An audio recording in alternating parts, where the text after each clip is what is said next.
Hi everyone, and it is Kate here for the first in a brand new series I'll be doing, and I'm going to be calling this series Kate's Triumvirate, and I am calling it that because there are three authors, or one group of authors, that I want to focus on, and the first are the Bronte sisters, the next is Jane Austen, and the last is Elizabeth Gaskell.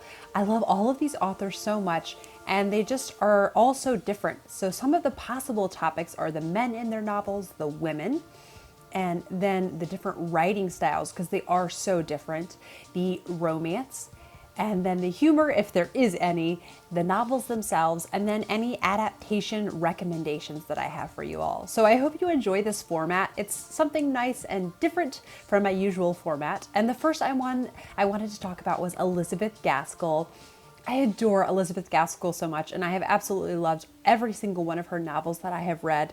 I only have one full-length novel left, but the first way that I was introduced to Elizabeth Gaskell was through the Wives and Daughters miniseries, and I'm so thankful for the love that it spurred on for her. But the thing that I think that stands out to me about her is that she feels like Jane Austen with a social conscience, and you see this in her novel North and South. It's called A Victorian Pride and Prejudice.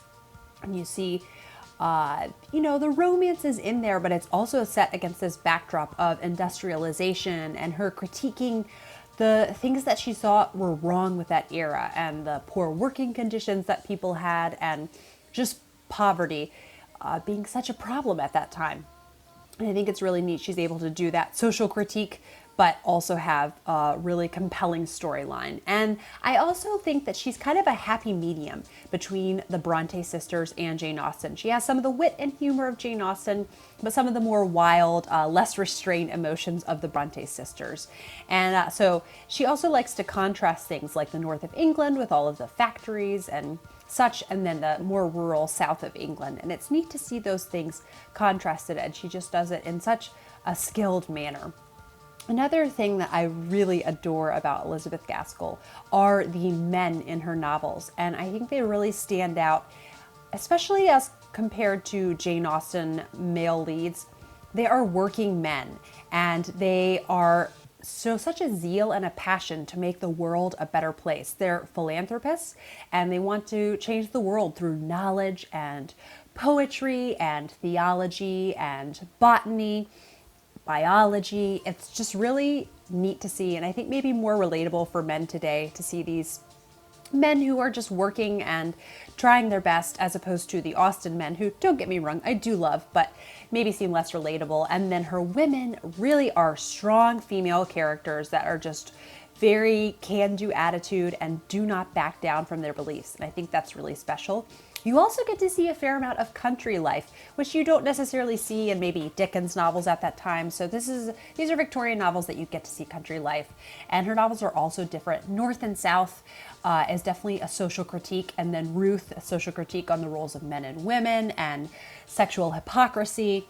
Then Cranford is definitely a light comedy, very fun. Sylvia's Lovers is more of a tragedy and feels very different. And then followed by my favorite, Wives and Daughters, which she called the novel of everyday manners. And unfortunately, she did not finish it before she died, but it was mostly finished. Now I want to move on to the oh so lovely Jane Austen. I pretty much on any given day, I am in the mood to either read something of Jane Austen's or read something Jane Austen related or watch an adaptation. It's just, I feel so up for her anytime. And a side note that she is not Victorian. She was around when the Prince Regent was on the throne, hence the term Regency era. But I just adore Jane Austen so much. And I really do, I just crave reading or experiencing some form of Jane Austen's work on any given day. And I think that more people, if they gave her a chance, would enjoy her more. I just think she's so fabulous and has so much to offer. And if more people actually tried her, actually read her works, they would enjoy her. I think they would. So whether it's through the physical books, I love, reading them, rereading them. I notice new things every single time. Some people talk about the 15th time they read Emma, they noticed this thing that they had never noticed before. Or whether it's through one of the graphic novels, a little bit less challenging mentally and really beautiful thing. So Marvel put out that Sense and Sensibility, or fan fiction. This is the Gentleman Darcy series, or the fanfiction Jane Fairfax, or other ones that are from minor characters' perspectives, making you think about things that you hadn't thought about before. Here are these postcards that I love. I just love having memorabilia, things just to show how deep my love for Jane goes. And then in addition to that, I have this tote bag with an illustration from the original Pride and Prejudice. So it's nice to take that out and about as a Janeite. And then in addition to that, all of the adaptations, this 2009 Emma, Northanger Abbey, Sense and Sensibility, another Sense and Sensibility, another Pride and Prejudice, Persuasion, Mansfield Park, another Pride and Prejudice, another Persuasion, and another Emma. So there's a whole slew of adaptations, including a Bollywood Pride and Prejudice called Bride and Prejudice, and then an even more niche Mormon Pride and Prejudice. And let me tell you, it's as ridiculous as it sounds. So the way that I was first introduced to Jane Austen was in 2005 when the Keira Knightley, Matthew Macfadyen Pride and Prejudice came out. And I do think some Austen fans who are more purists can be somewhat snobby about this newer adaptation. But I think a lot of times it's just because the 95 one with Colin Firth is the first adaptation that they knew. And this one, you can't totally write it off between the cinematography, the acting, which I actually prefer, and the soundtrack. It's just so good. But the thing about Jane Austen that I think is hard to notice and that might make you think her movies and books are just about pretty dresses is her wit. I've heard it said about Jane Austen that she is hard to catch in the act of greatness. So I think many people say her books are just simply about romance and pretty dresses and hats and beautiful houses. And that is the setting. That is merely the setting, the backdrop for these more intense stories. And John Mullen, an Austen expert, talks about how Shakespeare's comedies ended in marriages, and they were called comedies because he's a man, but because Austen is a woman, they're called romances. And characters who like ribbons and pretty dresses, like Mrs. Elton there, is thought of as insipid and vain. So now that we've established Jane Austen is so much more than romance, I'll do a more balanced background to show, yes, it does have a pretty setting, but there's so much meaning to it and so much if you are willing to analyze and look at it. And one thing especially is Jane Austen's novelistic form. She is just the queen of this. She knows so well how to pace a story, like especially seen in Pride and Prejudice, how to reveal certain information at certain times and just to have the right amount of events happening at the right amount of time.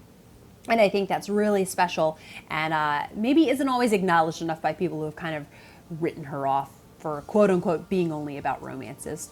And she certainly does have a colorful list of characters. I'm just thinking about Mr. and Mrs. Bennet, Mr. Elton, Mr. Palmer from Sense and Sensibility, Miss Bates from Emma. There are just so many fun characters and such a variety. And some of them are definitely more caricatured than others, but plenty of them are very full-bodied. And I think she also likes to contrast personalities like we see with Eleanor and Marianne Dashwood.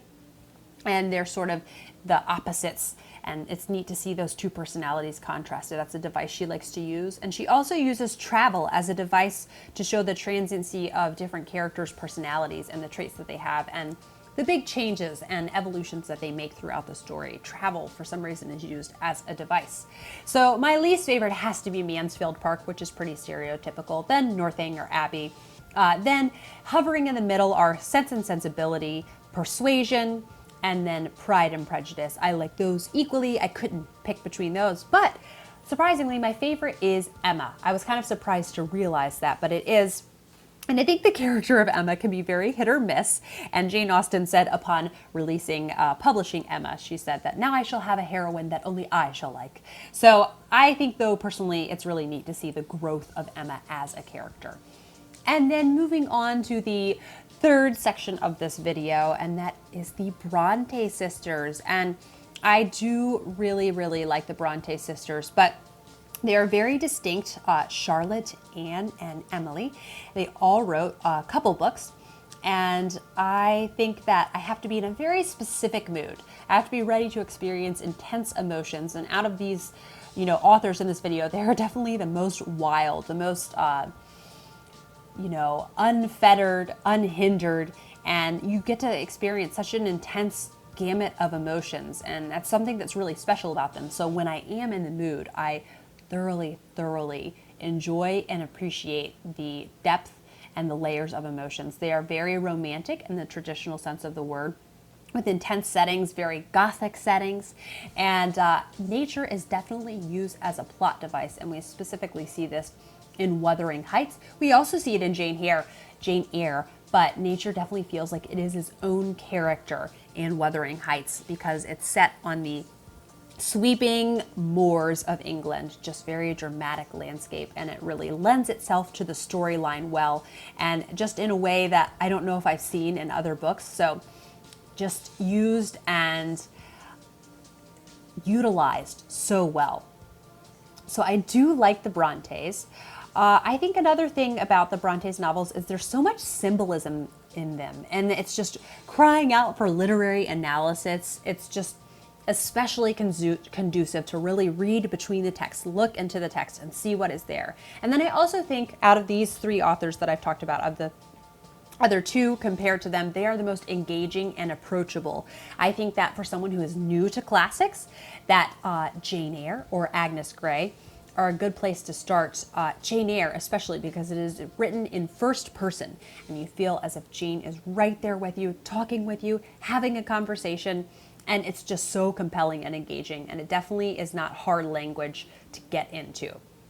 So they definitely, I think, are the most distinct out of these authors that I've put in this video, but there's definitely a time and a place in the year that I always want to read the Brontes. So Wuthering Heights, I think, is my least favorite, but I do really enjoy it. And then Jane Eyre is tied for my favorite with Agnes Grey. Agnes Grey is a very calm Bronte novel, but short and sweet. And so those are the authors I wanted to tell you about, and I hope you guys enjoyed this format. I'm looking forward to making more videos, and thank you so much for watching. And I hope you guys have a great day, and I look forward to discussing more.